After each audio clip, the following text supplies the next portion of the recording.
The boardroom windows overlooked a city that never seemed to sleep. Steel and glass stretched to the horizon, reflecting ambition back at itself. She stood at the head of the table, composed and precise, listening to numbers roll off the screen as if they were notes in a familiar song. As the CEO of one of the fastest-growing logistics firms in the country, she had learned how to read a room in seconds and how to make decisions without flinching. What she hadn't learned was how to quiet the loneliness that came with always being the one in charge. Her marriage had been the topic of whispered conversations since the day she announced it. She married a man with no pedigree, no visible wealth, no impressive resume to flash at charity galas.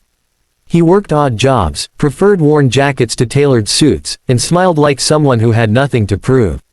The tabloids called it a publicity stunt. The board assumed it would end quietly. Even her friends warned her that love was not a strategy. She ignored them all. They met by accident, or so it seemed. A late evening, a stalled car, a stranger who offered help without asking for anything in return. He listened more than he spoke. He didn't ask her what she did for a living until weeks later, and when she told him, he shrugged and asked what made her happy. That question lingered longer than any compliment ever had. They married in a small ceremony, simple and sincere. He wore a plain suit. She wore a smile that felt like relief. For a time, life was quiet in the best way. He cooked when she worked late, left notes in her bag before important meetings, and never once tried to stand in her spotlight. If anything, he seemed determined to stay just outside it. But the world had a way of testing the edges of happiness. Trouble arrived dressed as opportunity. A foreign consortium offered a partnership too lucrative to refuse. The numbers dazzled her team, and the pressure to sign was immediate. She felt the unease before she could explain it. Something about the timeline was wrong, the assurances too smooth. When she hesitated, the consortium pushed harder. Deadlines shortened. Threats arrived disguised as warnings. She came home late one night, exhaustion pressing behind her eyes. He was at the table, repairing a watch with careful hands. He looked up and knew something was wrong without her saying a word. "They want me to sign," she said, dropping her bag. "They won't take no for an answer." He asked a few questions, quiet ones. Who were they? What did they want access to? How much control would they have? She answered, surprised by how quickly he understood the implications. When she finished, he closed the watch and said softly, "Be careful. Some doors don't close the way you expect." She laughed it off, kissed his cheek, and told herself she was just tired. The pressure escalated. Her servers were probed. Suppliers received strange calls. An unmarked car appeared outside her building more than once. Her security team advised restraint, suggested compliance until things settled. She agreed publicly and stalled privately, hoping time would reveal a safer path. Then the incident happened. A charity event, a familiar ballroom, a moment when the lights dimmed just a fraction too long. She felt a hand on her arm that wasn't her husband's. The grip was firm, insistent, guiding her toward a side corridor. Panic flared, hot and sharp. Before she could react, the hand released. The corridor was empty. Later that night, shaken and angry, she confronted her husband. Not because she blamed him, but because she needed something solid to push against. She asked why he never worried, why he always seemed calm when the world pressed in. He listened, as he always did, and said, "Because some storms look bigger from the inside." She stared at him, suddenly unsure what that meant. The next morning, the consortium demanded a final answer. When she refused again, the consequences arrived immediately. Contracts were frozen, accounts delayed. A smear campaign bloomed online, questioning her competence, her judgment, her marriage. The board panicked. An emergency meeting was called. She stood alone in her office afterward, city humming below, wondering how quickly power could be taken apart when the rules changed. Her phone buzzed with messages she didn't have the energy to read. She went home early and found him packing a small bag. "Where are you going?" she asked, fear sharpening her voice.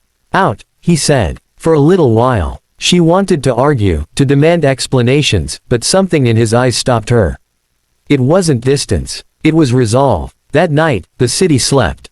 Somewhere far beyond it, a chain of messages began moving with precision that had nothing to do with commerce. Names that had not been spoken aloud in years were spoken again. Old alliances stirred. Codes unlocked systems long dormant. The world did not notice, but it shifted. By morning, the consortium's representatives were unreachable. Their offices abroad were shuttered. News broke of investigations, sanctions, and sudden resignations. The smear campaign vanished as quickly as it had appeared, replaced by silence and then apologies. Her frozen contracts thawed. Suppliers called with confusion and relief. She watched the news in disbelief, coffee growing cold in her hands. Her husband returned that afternoon, bag gone, expression unchanged. He asked if she'd eaten. He asked if she was okay. She stared at him, questions crowding her mouth. "What did you do?" she finally asked. He met her gaze. "I made a call." That was when the truth began to unfold, not all at once, but carefully, like a story that knew its own weight. He spoke of a life before they met, one shaped by conflict and command, by responsibility carried too early and held too long. He spoke of a network built not on fear but on loyalty, of people who trusted him because he never sent them where he wouldn't go himself. He had walked away from it years ago, he said, tired of being defined by what he could destroy. He wanted a quieter life, one where his name didn't bend rooms when it was spoken. He didn't expect the past to reach for him again. She listened, heart racing, mind struggling to reconcile the man who burned pancakes and left socks by the bed with the figure he described. When he finished, he didn't ask for forgiveness. He asked for understanding. The world provided confirmation before she could answer. An emergency broadcast interrupted regular programming. Leaders addressed their nations with unusual gravity. A conflict that had simmered on the edge of catastrophe was de-escalating with unprecedented speed. Sources cited an unnamed mediator whose influence had brought multiple factions to the table. Images surfaced of commanders standing at attention, not in submission, but in acknowledgement. With one command, a commentator said, barely contained, the fighting stopped. She saw him in every frame without seeing his face. When he stepped onto the balcony that evening, his phone lit up with messages from across the globe. He didn't open them. He turned to her instead. "I won't do this again unless I have to," he said. "I chose you. I chose this life." She thought of the way the world had bent overnight, of how fragile her empire had seemed compared to the invisible one he carried.